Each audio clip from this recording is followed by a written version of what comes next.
Guys, क्या आप भी जानना चाहते हैं कि प्रोनाउन क्या है, टाइप्स ऑफ प्रोनाउन, प्रोनाउन का कैसे यूज करना है, प्रोनाउन क्या होते हैं। और आज मैं सारा इसको डिटेल से बताऊंगी विद एग्जांपल। तो लास्ट तक इस वीडियो में बने रहिए। आज आपके सारे डाउट क्लियर होने वाले हैं। बस लास्ट तक अगर इस वीडियो को देखेंगे तो, क्योंकि जितने भी टाइप्स हैं फ्रेंड, मैं सारा आज पूरा डिटेल में बताऊंगी। तो आइए स्टार्ट करते हैं guys. My name is Priyanka और देखते हैं प्रोनाउन की डिफिनीशन क्या होती है। Definition of pronoun: pronouns are words that are used in place of noun. Types of pronoun: pronoun कितने प्रकार के होते हैं? First, personal pronoun. Second, possessive pronoun. Third, reflexive pronoun. Fourth, relative pronoun. Fifth, demonstrative pronoun. Six, interrogative pronoun. Seven है indefinite pronoun. Eight, reciprocal pronoun. अब पहले जान लेते हैं कि फर्स्ट, पर्सनल प्रोनाउन। फर्स्ट जो है वो पर्सनल प्रोनाउन है। देखिए, I, you, he, she, it, we, they, ये क्या है? इनके एग्जाम्पल हैं। लेकिन जान लेते हैं इनका यूज कैसे करेंगे। पहली बात तो, पर्सनल प्रोनाउन दो टाइप्स के होते हैं, एक नॉमिनेटिव केस, एक सब्जेक्टिव केस, जिसको हम बोलते हैं सब्जेक्टिव फॉर्म। दूसरा है गाइस ऑब्जेक्टिव फॉर्म। इसे हम नॉमिनेटिव केस भी कह सकते हैं, या ऑब्जेक्टिव केस, या सब्जेक्टिव फॉर्म, ऑब्जेक्टिव फॉर्म। तो दो टाइप्स के होते हैं। तो पहले इसे हम जान लेते हैं कि ये कैसे यूज होता है। सेंटेंस, जब एक सिंपल सेंटेंस आता है तो उसको तो आप सभी लोग इजी तरीके से सॉल्व कर लेते हैं इंग्लिश में। लेकिन जब बात आती है कि वो प्रोनाउन जो है सब्जेक्ट के रूप में भी रहे और ऑब्जेक्ट के रूप में भी रहे, तो कैसे यूज करते हैं। पहले देखिए गाइस, जब हम सेंटेंस बनाते हैं या सेंटेंस हमारा होता है तो उसमें जो हमारा वर्ब होता है, वर्ब के एक पहले जो यूज होता है वो सब्जेक्टिव फॉर्म में यूज होता है, और जो वर्ब के बाद आता है वो ऑब्जेक्टिव फॉर्म में आता है। तो इसका यूज हम कैसे करेंगे, आइए देखते हैं। देखिए गाइस, वर्ब के पहले जो यूज होता है वो सब्जेक्टिव फॉर्म होता है, और जो वर्ब के बाद यूज होता है वो ऑब्जेक्टिव फॉर्म होता है। देखिए, जैसे ही, शी, इट, ये सब हमारे सब्जेक्ट हैं। क्योंकि मैंने बताया था पर्सनल प्रोनाउन भी दो टाइप्स के होते हैं, एक सब्जेक्टिव फॉर्म, एक ऑब्जेक्टिव फॉर्म। तो जब सब्जेक्टिव फॉर्म के रूप में यूज करना है तो ही, सी, इट, जैसे जिस हिसाब से हमारा सेंटेंस रहेगा। अगर लड़का है तो ही यूज करेंगे, लड़की है तो सी, निर्जीव वस्तु या जानवर है तो इट का यूज करेंगे। आई मीन्स मैं, यहाँ मैंने सारा हिंदी में लिख दिया है। They means we, we means हम, यू मीन्स तुम या आप लोग। और देखिएगा, ही, सी, इट, ये सिंगुलर है। और दे का जो दे होता है, दे मीन्स वे या वे लोग, ये हमारे, देखिए मैंने लिख दिया है ही, सी, इट, ये इसका बहुवचन जो होता है, प्लूरल होता है, वो दे होता है। और देखिए, जब इसका हम वर्ब के बाद सेंटेंस मतलब वर्ब के बाद जब आता है हमारा प्रोनाउन, तो उसको हम ऑब्जेक्टिव फॉर्म में लिखेंगे। कैसे लिखेंगे? अगर सेंटेंस में जो है पूछ रहा है तो ही का हिम हो जाएगा। अभी मैं आगे आपको बताऊंगी विद एग्जांपल, तो आपको और अच्छे से समझ में आएगा और आपके जो कुछ डाउट होंगे क्लियर होंगे। जैसे ही है तो ही का हिम लिखा जाएगा ऑब्जेक्टिव फॉर्म, शी का हर, इट का इट, आई का मी, वी का अस, दे का देम, यू का यू, ये है गाइस ऑब्जेक्टिव फॉर्म। और इसे आप अच्छे से लर्न कर लेंगे तभी आप सेंटेंस को अच्छे से सॉल्व कर पाएंगे, नहीं तो आपका सेंटेंस गलत हो जाएगा। तो हमें ये जानना बहुत ज़रूरी है। पर्सनल प्रोनाउन का देखिए मैंने वो एग्जाम्पल लिख दिया है, और आप लोग इसको अच्छे से देख लीजिए, क्योंकि इसके बिना आप सेंटेंस जो है सॉल्व इंग्लिश में नहीं कर पाएंगे। और आगे हम एग्जाम्पल भी बताएंगे तो आपको अच्छे से समझ में आएगा।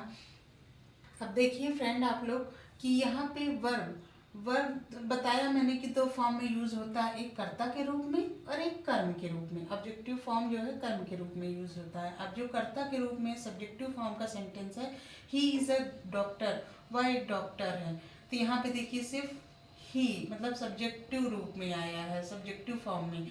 यहाँ सी इज अ गर्ल सिर्फ सब्जेक्टिव फॉर्म में सिर्फ एक बार यूज हुआ है प्रोनाउन।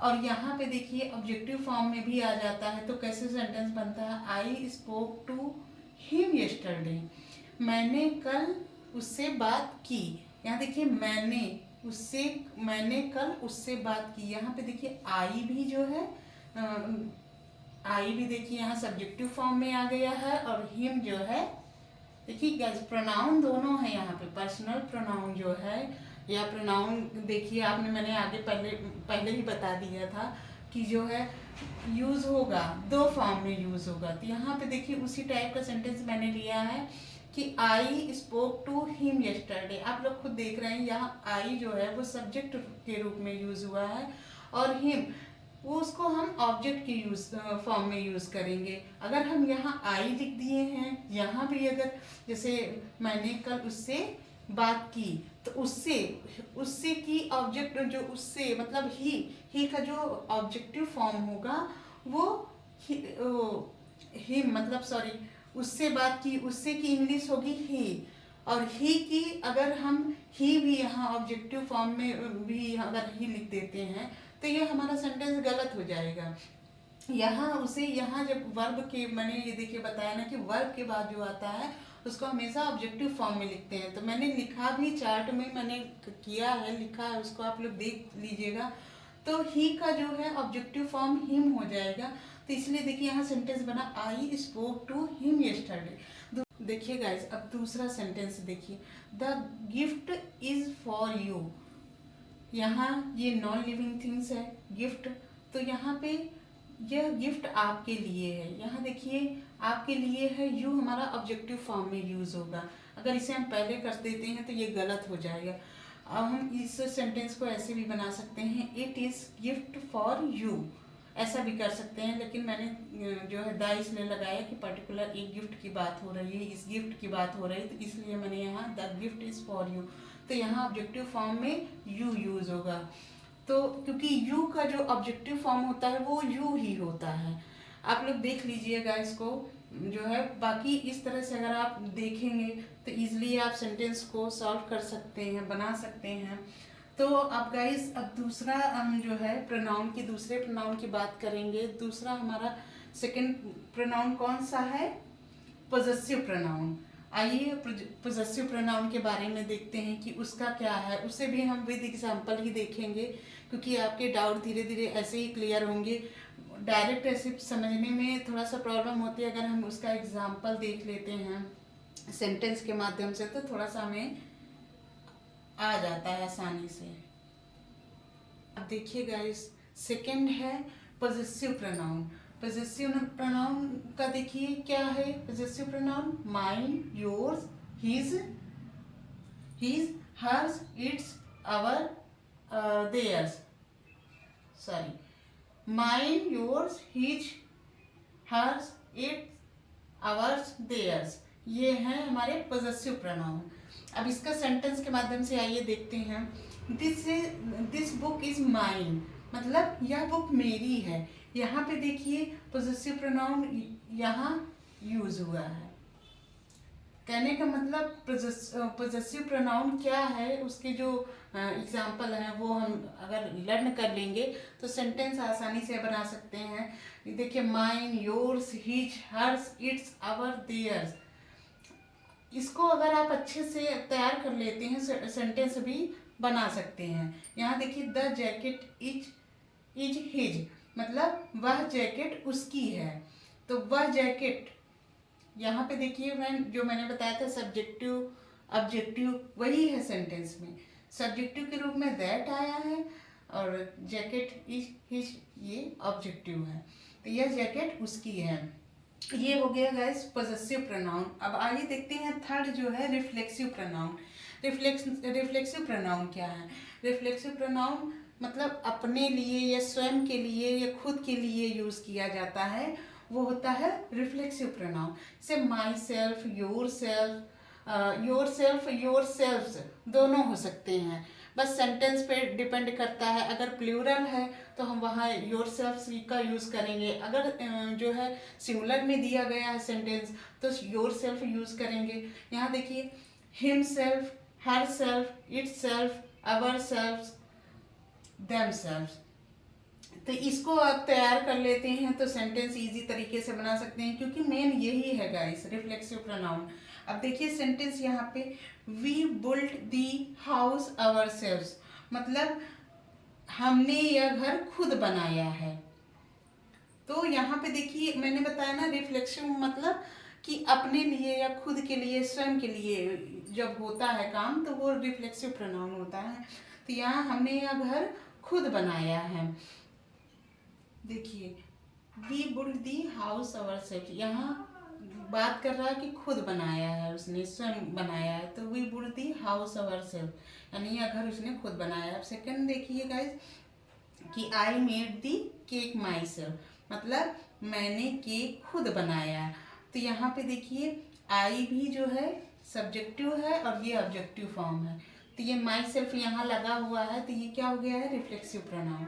तो रिफ्लेक्सिव प्रोनाउन के जितने एग्जाम्पल ये लर्न कर लेंगे तो बहुत ही ईजी तरीके से आप सॉल्व कर सकते हैं।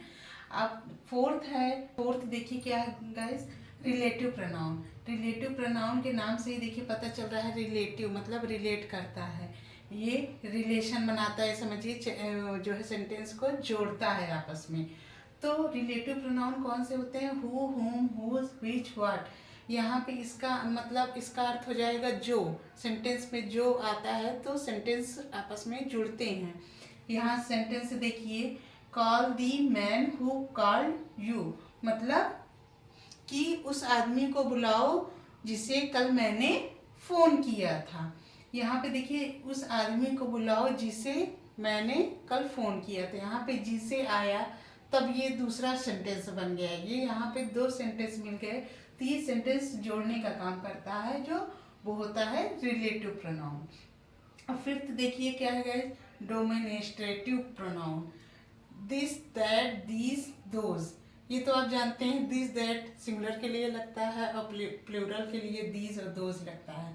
सेंटेंस देखिए दीज आर बुक्स, जब बहुत सारी वस्तुओं का या बहुत सारे लोगों की बात हो रही हो तो वहाँ वो डोमिनेस्ट्रेटिव प्रोनाउन हो जाता है। जैसे दीज आर बुक्स, ये किताबें हैं, ये डोमिनेस्ट्रेटिव प्रोनाउन का सेंटेंस हो गया।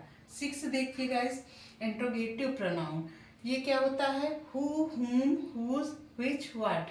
आप कहेंगे यहाँ भी वही आ गया, यहाँ भी, पर यहाँ इस पे जो हुम मतलब हु, हुम, हुज ये है, इसका अर्थ है जोड़ने से, सेंटेंस को जोड़ने से, मतलब जो, जिसे, जिसका ना। तो यहाँ से सेंटेंस जुड़ते हैं, पर यहाँ पे इंट्रोगेटिव में ये WHO का सेंटेंस बनता है, मतलब प्रश्नसूचक जो है सेंटेंस बनते हैं।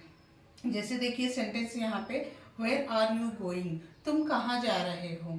हाँ, तो ये इंट्रोगेटिव प्रोनाउन का सेंटेंस हो गया। व्हाट इज दिस, यह क्या है, ये हमारे जो है प्रश्नसूचक सेंटेंस है।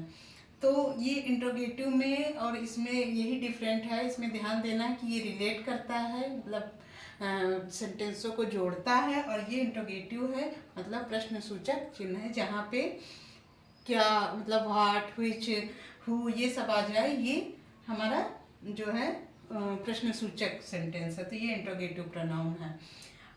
अब 7th क्या है guys, indefinite pronoun. Indefinite pronoun क्या है, someone, everyone, anything, something, nobody, each other, any, some, many, all, few. ये सारे क्या हैं, इंडेफिनिट प्रोनाउन है। सेंटेंस देखिए एवरीथिंग इज फाइन, मतलब सब ठीक है। सेकंड और सेंटेंस देखिए नोबडी केम, कोई भी नहीं आया। थर्ड देखिए डू समथिंग, कुछ करिए या कुछ करो।